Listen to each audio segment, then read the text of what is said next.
प्रधानमंत्री किसान सम्मान निधि योजना की अगली 12वीं किस्त 8 करोड़ किसानों को 17 अक्टूबर को मिल जाएगी, लेकिन बहुत सारे किसान इस पर वंचित रहने वाले हैं। तो चलिए किसान भाइयों, आज हम आपको बताने वाले हैं कि 17 अक्टूबर को जो किस्त मिलने वाली है वो कौन से किसानों को मिलेगी, और आप अपना स्टेटस चेक करके पता लगा सकते हैं कि आपको पैसा मिलेगा या फिर नहीं मिलेगा। जिन किसानों के PFMS बैंक में कुछ प्रॉब्लम दिखा रखा है, एक्सेप्ट, रिजेक्ट या फिर अंडर रिवैल्यूएशन दिखा रखा है, उनको पैसा मिलेगा या फिर नहीं मिलेगा।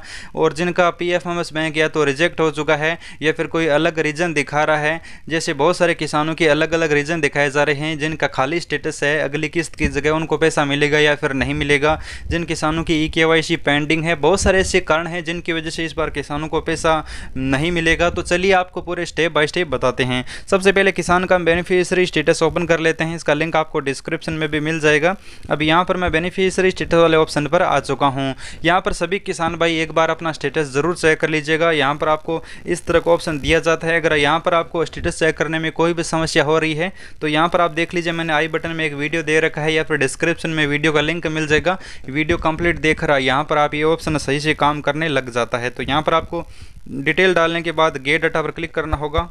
तो किसान भाई में स्टेटस ओपन करने के बाद आप सभी को देखना है कि यहाँ पर आपके फादर नेम, यहाँ पर जानकारी बिल्कुल सही होनी चाहिए। जानकारी अगर आपकी गलत भी है तो नीचे यहाँ पर आपका आधार वेरीफाई होना चाहिए। अगर कोई जानकारी गलत होगी तो यहाँ पर आपका आधार नोट वेरीफाई होगा। अगर आपका यहाँ पर आधार वेरीफाई है तो फॉर्म भी एक्टिव होना चाहिए। अगर फॉर्म यहाँ पर इनएक्टिव होगा तो इनएक्टिव होने का रीज़न यहाँ पर इस आगे वाली लाइन में दिखाएगा, किस वजह से इनएक्टिव है। कोई आप इनकम टैक्स पेयर वगैरह तो नहीं है तो वो यहाँ पर आपको दिखाएगा। उसके बाद आपका पेमेंट मोड यहाँ पर चाहे आधार हो चाहे अकाउंट हो, आपको पैसा मिल जाएगा। अभी मैं आपको क्लियर कर देता हूं, क्योंकि पेमेंट मोड EKYC के बाद चेंज होता है और EKYC की लास्ट डेट है वो दिसंबर तक बढ़ा दी गई है। तो पेमेंट चाहे आपके अकाउंट में आए चाहे आधार में आए मिल जाएगा। जितना हो सके आधार में जिन किसानों का पेमेंट मोड लिख रखा है आधार पेमेंट मोड है, उन किसानों के लिए अच्छी खबर है। जिनका अकाउंट पेमेंट मोड है उनको थोड़ी बहुत समस्या अकाउंट में और IFSC कोड गलत होने में आ जाती है, लेकिन अगर आपका पेमेंट मोड जो भी है आपको पैसा इस बार मिल जाएगा। अब नीचे आते हैं PFMS बैंक। जो सबसे बड़ी किसानों को प्रॉब्लम दे रहा है वो PFMS बैंक है,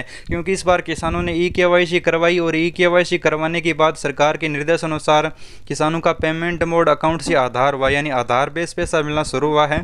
तो सभी किसानों की अब आधार में जो बैंक अकाउंट लिंक है उसकी जांच हो रही है, और जो लिंक बैंक है यानी आधार में पैसा आ सकता है या फिर नहीं आ सकता है। जाँच पूरी होने के बाद PFMS एक्सेप्ट करता है, जैसा कि इस किसान के यहाँ पर एक्सेप्ट दिखा रहा है, यानी कोई भी समस्या नहीं है। लेकिन बहुत सारे किसानों के यहाँ पर रिजेक्ट, अंडर रिवैल्यूएशन या फिर जिनका पेंडिंग दिखा रखा है, उन किसानों को क्या करना है। तो मैं आप सभी किसान भाइयों को बता दूं, जिनका अभी अंडर रिवैल्यूएशन प्रोसेस दिखा रखा है उन किसानों को पैसा जरूर मिलेगा।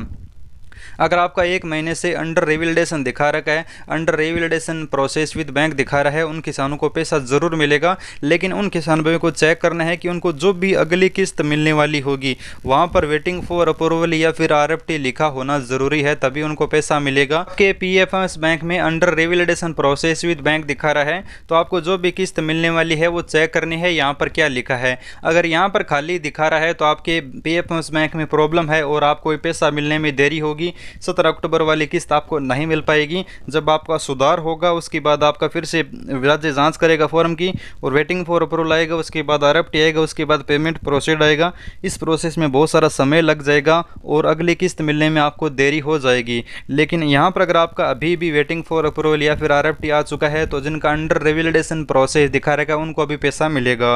अब हम बात करते हैं जिन किसानों का फॉर्म यहाँ पर रिजेक्ट दिखा रहा है, तो रिजेक्ट जिन किसानों का दिखा रखा है उनको भी यहाँ पर चेक करना है कि उनको जो अगली किस्त मिलने वाली होगी, चाहे वो 10वीं हो चाहे 11वीं हो चाहे आपकी पहली दूसरी किस्त भी हो, यहाँ पर अगली किस्त की जगह चेक करना है कि आपकी वेटिंग फॉर अप्रूवल या फिर RFT दिखा रहा है या फिर नहीं दिखा रहा है। अगर यहाँ पर खाली दिखा रहा है तो आपको पैसा नहीं मिलेगा जिनका फॉर्म रिजेक्ट है। अब मैं आपको तरीका भी बताऊंगा किस तरह से आपको नया स्टेटस चेक करना है, क्योंकि ये तो पुराना स्टेटस है, ये तो महीने भर में अपडेट होता है, कभी कभार 20 दिन में अपडेट होता है। यहाँ पर जिन किसान भाइयों का अंडर रिवैल्यूएशन या फिर रिजेक्ट दिखा रखा है उन किसानों को नीचे देखना है कि उनको जो भी किस्त मिलने वाली है वहाँ पर स्टेटस क्या दिखा रहा है, और जिनका एक्सेप्ट है उनका भी अगर यहाँ पर खाली स्टेटस दिखा रहा है तो अपना नया PFMS बैंक स्टेटस जरूर चेक कर लें। और जिन किसान भाइयों को अभी तक कुछ भी नहीं दिखा रखा है, अगर सारी जानकारी प्रॉपर होने के बाद पीएफ बैंक एक्सेप्ट है फिर भी उनका अगर खाली दिखा रखा है, उन किसानों को भी इस बार पैसा नहीं मिलेगा, क्योंकि अगर पैसा मिलना होता तो उतना प्रोसेस अभी शुरू हो जाता या वेटिंग फॉर अप्रूवल या फिर आरएफटी यहाँ पर आ जाता। लेकिन जिनका अभी कुछ भी नहीं दिखा रहा है, खाली स्टेटस दिखा रखा है, उन किसानों को इस बार पैसा नहीं मिल पाएगा। हो सकता है कि आपका स्टेटस बाद में अपडेट हो और बाद में आपको पैसा मिल जाए, लेकिन ये जो किस्त अभी मिलने वाली है वो आपको नहीं मिल पाएगी। अब हम बात करते हैं नया स्टेटस आप पीएफ मस का किस प्रकार चेक कर सकते हो और आप अपना रीजन चेक करके किस तरह से सुधार करवा सकते हो। लेकिन उससे पहले जिन किसानों भाइयों की आधार केवाईसी सक्सेसफुल नहीं है, जिनका अभी पेंडिंग या फिर नोट कंप्लीट दिखा रखा है, उन किसान भाइयों के बारे में आपको बताऊं तो किसान भाइयों को सरकार के निर्देश अनुसार केवाईसी पहले से कंप्लीट रखनी है। अगर आपने पहले केवाईसी कर ली है लेकिन यहाँ पर पेंडिंग दिखा रहा है तो उसमें आपको घबराने की जरूरत नहीं है, वो ऑटोमेटिक अपडेट हो जाएगा, उसमें आपको पैसा मिलने में कोई दिक्कत नहीं आएगी। लेकिन जिन्होंने केवाईसी नहीं करवाई है उनको पैसा नहीं मिल पाएगा सरकार के निर्देशानुसार। बाकी हो सकता है कि लास्ट डेट आगे बढ़ाई गई है, उसी हिसाब से किसानों को पैसा भी मिल सकता है, लेकिन यहाँ पर आपको केवाईसी जरूर करनी है। अब हम बात करते हैं आप पीएफएमएस का नया स्टेटस किस प्रकार चेक कर सकते हैं। अगर आपको पुराना स्टेटस अंडर रिवैलिडेशन या फिर आपका जो पुराना स्टेटस है वो अभी यहाँ पर एक्सेप्ट नहीं दिखा रखा है, रिजेक्ट दिखा रहा है, तो वो किसान अपना स्टेटस जरूर चेक कर ले। उनका अगर 1-2 दिन में एक्सेप्ट हो चुका है तो उनका आगे का प्रोसेस जहाँ पर अभी वेटिंग फॉर अप्रूवल या फिर आरएफटी नहीं दिखा रखा है वो भी अभी आ सकता है, अगर अभी एक्सेप्ट हुआ है तो। और जिनका अभी यहाँ पर वेटिंग फॉर अप्रूवल या फिर अभी आरएफटी साइन हो चुका है उन किसानों को पैसा जरूर मिलेगा। तो चलिए सबसे पहले आप सभी किसान मेरे को गूगल में जाकर सर्च करना है। तो सर्च बारे में आपको सर्च करना है पीएफएमएस स्टेटस चेक माही इन्फो, स्पेलिंग यहाँ पर आप देख लीजिए पीएफएमएस स्टेटस चेक माही इन्फो आपको सर्च कर लेना है। उसके बाद आपके सामने इस तरह का इंटरफेस आएगा। यहाँ पर आपको ऊपर मिल जाता है mahi.info.in और यहाँ पर आपको दिखेगा पीएम किसान योजना न्यू पीएफएमएस स्टेटस चेक और नीचे भी यहाँ पर आपको स्टेटस चेक ऑप्शन मिल जाता है। इन दोनों में से जो भी पहले लिंक आप ओपन करोगे तो यहाँ पर आपको कुछ इस तरह का इंटरफेस दिखेगा। अब यहाँ पर आपको नीचे की तरफ स्क्रॉल करना होगा। अब यहाँ पर आपको स्टेटस चेक करने के लिए सारी जानकारी दी गई है, तो यहाँ पर आपको एक लिंक मिल जाता है। अब यहाँ पर मैं आपको स्टेप बाय स्टेप बता रहा हूँ, जैसा कि यहाँ पर ये लिंक आपको मिल रहा है, इस लिंक पर आपको क्लिक करना होगा। क्लिक करने के बाद आपके सामने इस तरह का इंटरफेस खुलेगा। अब यहाँ पर आपको इस तरह का खाली स्टेटस दिखाई देगा। अब यहाँ पर आप ऊपर जो लिंक दिखा रखी है इसमें जो यहाँ पर स्टार दिखा रखा है, इस स्टार को यहाँ से हटाना है और अपना रजिस्ट्रेशन नंबर डालना है, जैसा कि यहाँ पर मैं आपको दिखा देता हूँ। यहाँ पर आप देख सकते हो यहाँ पर पीएफएमएस का नया स्टेटस इस तरह से ओपन होगा। यहाँ पर मैंने जो स्टार था वो हटा दिया इस लिंक से और यहाँ पर मैंने डायरेक्ट जो स्टेटस ओपन किया है, यहाँ पर किसान की डाटा ओपन हो चुकी है। नया स्टेटस है पीएफएमएस का। यहाँ पर अगर आपका रिजेक्ट या फिर एक्सेप्ट या फिर अंडर रिवैलिडेशन दिखा रहा है उसको आपको सुधार करवाना होगा।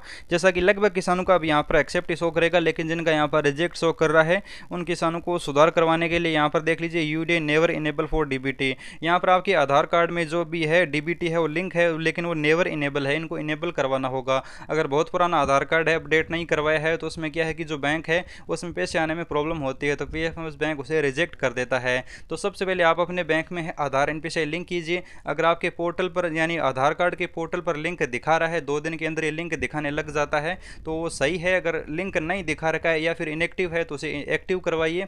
और लिंक करवाने के बाद जिन किसान भाइयों का डीबीटी डिसेबल हो जाता है या फिर यूडे नेवर इनेबल फॉर डीबीटी दिखा रखा है, उनको आपको आधार कार्ड देखना है कि आधार कार्ड अपडेट करवाए कितने महीने हो चुके, कितने साल हो चुके हैं। अगर बहुत सालों से आपने आधार कार्ड अपडेट नहीं करवाया है तो हो सकता है कि आपका डीबीटी है वो नेवर इनेबल और डिसेबल हो सकता है, इसलिए आप आधार भी अपडेट ज़रूर करवा लें। और बहुत सारे ऐसे और भी रीज़न है जो आप यहाँ पर चेक करोगे तो आपको पता लग जाएगा और आप लगभग का तो जो बैंक में जाकर ही सुधार होगा। बैंक में जाकर आधार एनपीसीआई लिंक करवाइए, फिर आपका लिंक हो जाएगा। धन्यवाद किसान मित्रों, मिलते हैं अगले वीडियो में। अगर आपके मन में कोई भी सवाल या सुझाव है तो नीचे लिंक दिया हुआ है, टेलीग्राम या स्टेटस भेज सकते हैं।